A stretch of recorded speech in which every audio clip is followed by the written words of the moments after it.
Hi, my name is Amber. Welcome back to my channel, Books and Beaches. So today I am here to talk about all of the books that I read in the month of January. January was a bit of a tough month around here. We had a lot going on as a family that I won't go into many details, but it turned out to be a way rougher month than I ever expected. So I started off the month really strong when it came to reading, and those plans got quickly derailed by everything that was going on. But I read what I could, and sometimes reading is a fabulous, escape. And yeah, so rather than dwelling on everything that happened, let's go into the books that I was able to finish in the month of January. So I got my computer over here as always, but the very first book that I finished was actually a very, very short story, and it was called The Situationship, and this is by Abby Jimenez. Now, this is a book that continues the storyline of two characters from Just for the Summer. So, and now I wish I could remember what their names were. Beginning of January was a long time ago. Maddie and Doug. So Maddie was the best friend of our main character in Just for the Summer, and Doug was the best friend, I believe, of the guy, or somehow related to the family. So, and this is kind of their like meet cute sort of say. So I don't want to say too much because it is a short novella. I think it was like 37 pages. So there's not much to say about it without, ruining something, but it was just like a cute continuation of that story. I believe this was also included in the like special editions of the book, but Abby decided to release it so that everybody could read it. So that was the first one I picked up. After that was probably the best book that I read all month, and has a contender to be the best book that I read for this year. And that's saying a lot since it's only January. But that was The Frozen River by Ariel Lawhon. Now, I had heard so many people talk about this book because it was very, very popular. I believe it came out last fall, maybe? Let me just double check. Oh, just kidding. It came out in December of 2023. And it was the perfect time to read this book because it's cold and windy, and we had some actually like cold days here in Wisconsin, to the point where we call off school if it gets down below -35 wind chill, and it did. But this one is a historical fiction set in a time period I don't think we read a lot about, and that's more like 1700s. I believe it says 1789, and we follow the story of a midwife and I don't want to say the antics that she gets into, but everything that she is kind of wrapped up in when it comes to being, dare I say it, like one of the more medically expert people of her town. And the whole thing stems around this body that they pull out of the river and all of the connections that this man has and things that he might have done in town and how that progresses. And I loved the voice that Ariel Lawhon wrote for our main character, Martha Ballard, and the fact that you find out this is based on a real woman. And so, it is fast-paced. I want to say they were short chapters, but I was so engaged in reading this story, and I would have never expected that going into kind of what the description was, the time period. That wouldn't be something that I would normally be drawn to in historical fiction, but it was fantastic. So if you have heard other people talk about this book and rave about it, I can totally understand where they're coming from. It was an easy 5 stars for me. It was nominated for, Goodreads Choice Awards last year as I'm looking at this. But it was so gripping. I actually listened to it, and I think the audiobook was fantastic. So if you are looking for something that is very atmospheric, to finish off the winter, because we clearly have some more winter months, at least those of us in the Northern Hemisphere, this one was so, so good. And I cannot wait to pick up more by Ariel Lawhon. So after that, I picked up my first nonfiction of the year, and that was Dinner for Vampires, and this is by Bethany Joy Lenz. Now, I was a huge One Tree Hill fan. I got into it in, I believe, college, and was so obsessed with watching it. Like, we planned watch parties. I remember being on basically the spring break trip from hell. My friend Nicole can attest to that. And we still tuned in to watch One Tree Hill. And so Bethany Joy Lenz played Haley on that show. And so I was curious to read, basically it's a memoir of sorts, but all about the time that she was involved in a cult. Now, this isn't one of like the super well-known cults that you hear a lot of our other, like cultish books being written about.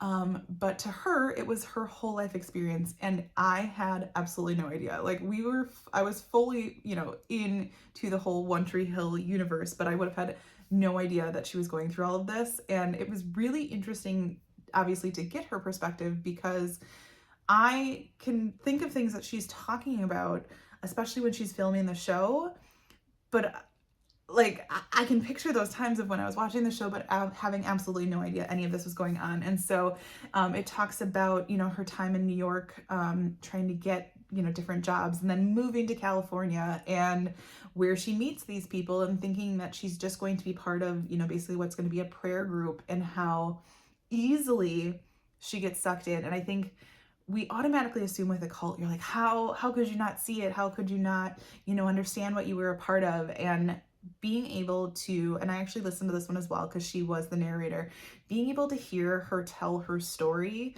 you have a better understanding of how, people get sucked into cults. So I really enjoyed that one.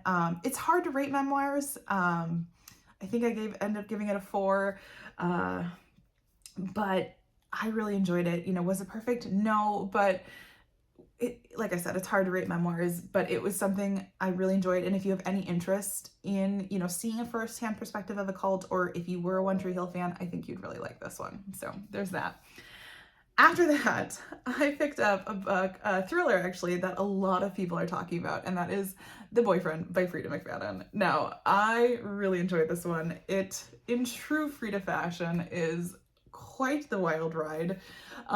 We have a character who, I'm trying to even, how to best describe it here, without giving too much away, because that's the one thing about thrillers.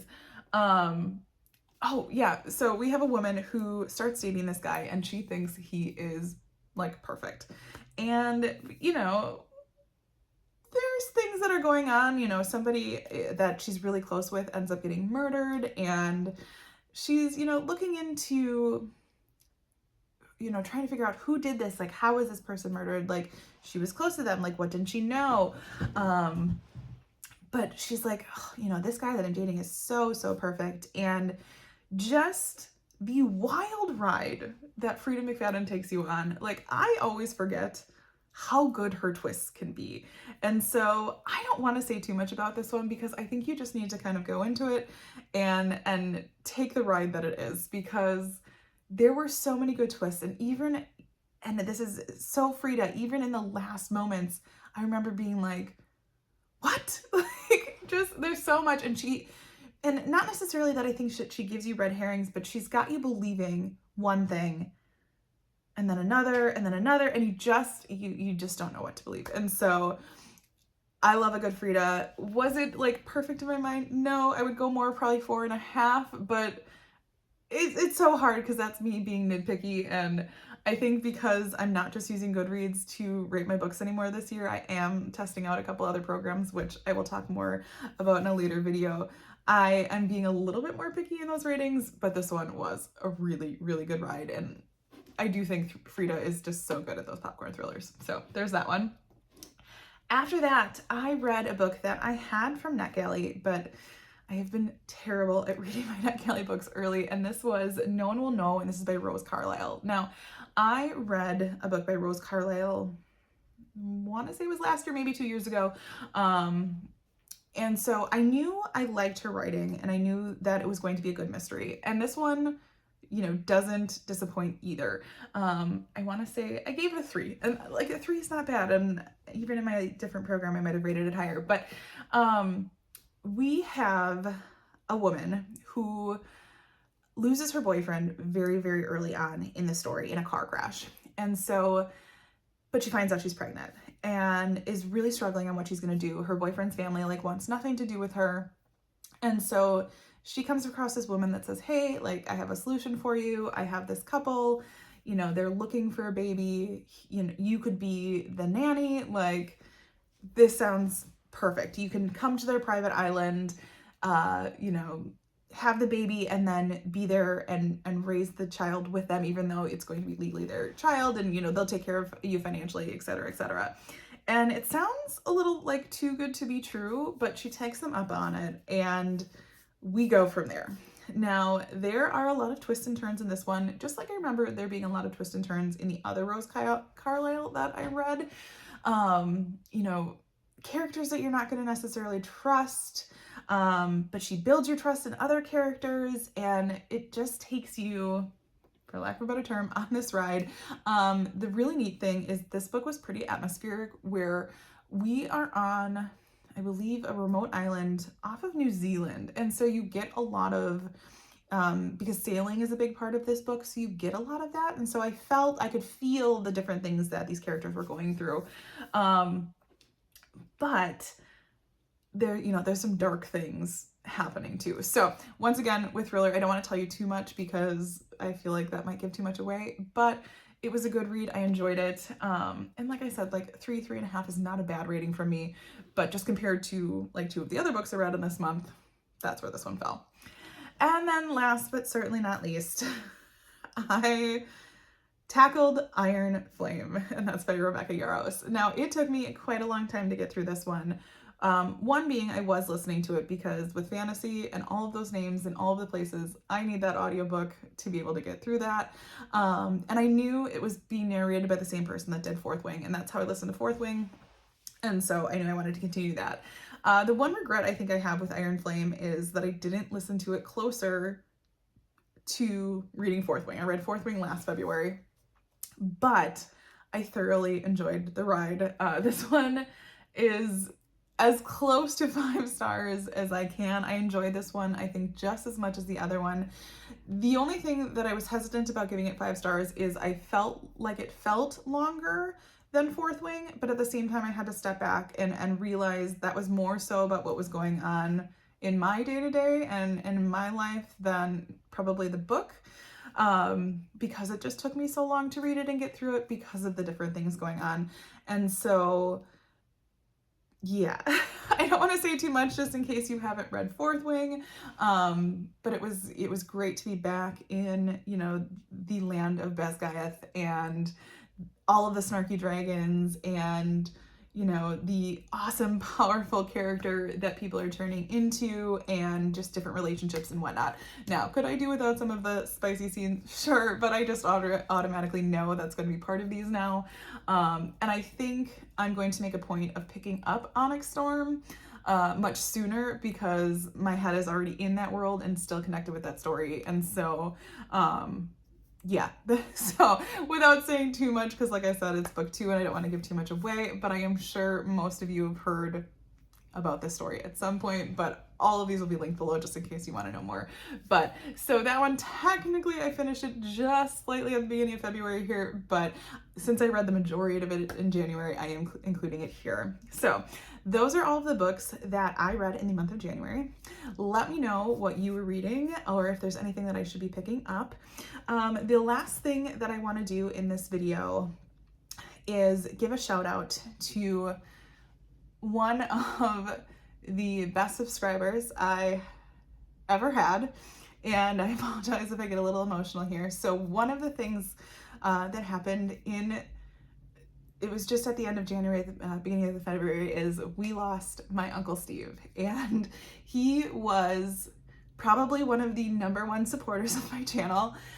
He always was telling me, hey, I watched your most recent YouTube video. Like, he had given me a book suggestion last year, which I regret that I didn't get to, and it will definitely be a book I have to pick up in his honor.